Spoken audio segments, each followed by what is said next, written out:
Okay, first quarter we go with this SCIL Festival semifinal. Jessica Spunongo gets Vernon on the scoreboard here as she launches a three, and it goes as Vernon goes up 3-0.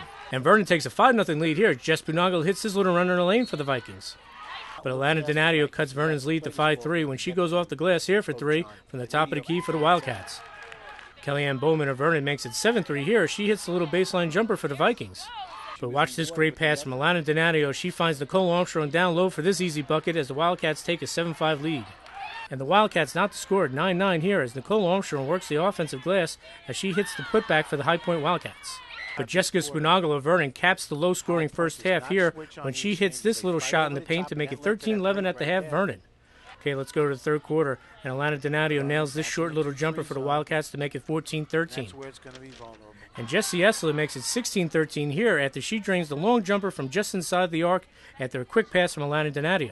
The Wildcats extend their lead to 21-13 here. Watch this great teamwork as Alana Donadio finds Leanna Talamay, and she goes to the hoop and gets fouled for the three-point play as High Point takes a 21-16 lead after three quarters.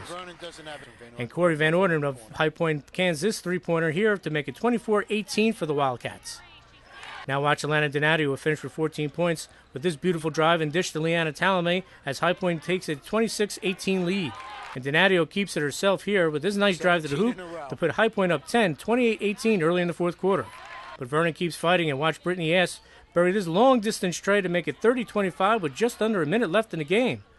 But High Point holds on and hits his free throw led by Alana Donadio as the Wildcats hold off the sixth-seeded Vikings 32-25 to advance to the finals for the third straight year as Tara Petrolino gets a post-game reaction.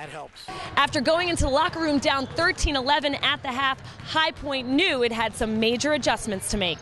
We're mainly a defensive team, and we know our potential on defense, and that wasn't it. So basically, we're a second-half team, so he told us that he knew that we were going to come out the way we know we can always in the second half. He doesn't yell at us, but he keeps us motivated to play our best, and that kind of gets our spirits up, and that helps us win the games. We came out real slow, and we had to come out with heart.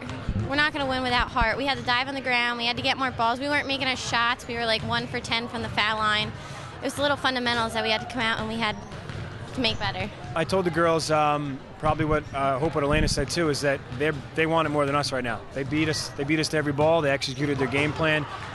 Billy did a great job coming up with a scheme to try to limit us, and you saw we scored 11 points in the first half.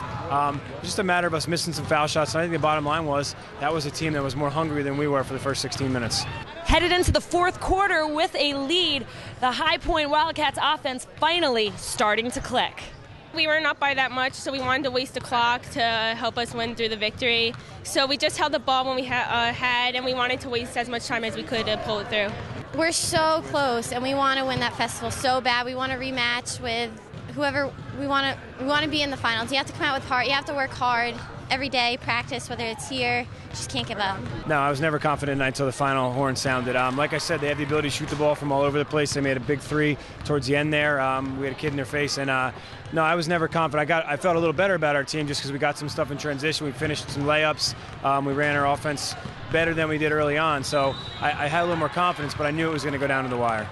The High Point Wildcats will advance to the SCIL Festival Finals, a game that they have played in the last 3 years. Everyone thought there were going to be nothing this year without Jessie Lane because she graduated. Everyone underestimated us. We were going to be the underdogs this year. And after our win against Pope John, we went undefeated for the rest of the season. So, yeah, I think we can go all the way again to win 3 years in a row the SCIL Festival. Jessie Lane's an amazing player. She was a league MVP, and you can't take anything away from her. But, you know, we're just as good. We work just as hard, and we have 5 great players, and we have a bench that's amazing, so we can do it. I mean, I think tonight maybe it's a game that we needed to have, a close game, get it out of our system. We didn't play well in all areas of our game. Tomorrow I told the kids we got to go back to practice tomorrow, work a little bit harder, and realize that, you know, we've had some easy games this year, and maybe this is good for us. Maybe having a test in the semifinals, and I don't know who we're going to play here as the game's about to start. Yeah, we won it twice in a row. I think the kids want it now that we're there, and I told the kids all along how special it is to play there, and now that we're there, maybe we can reverse how we played tonight and try to get 3 in a row.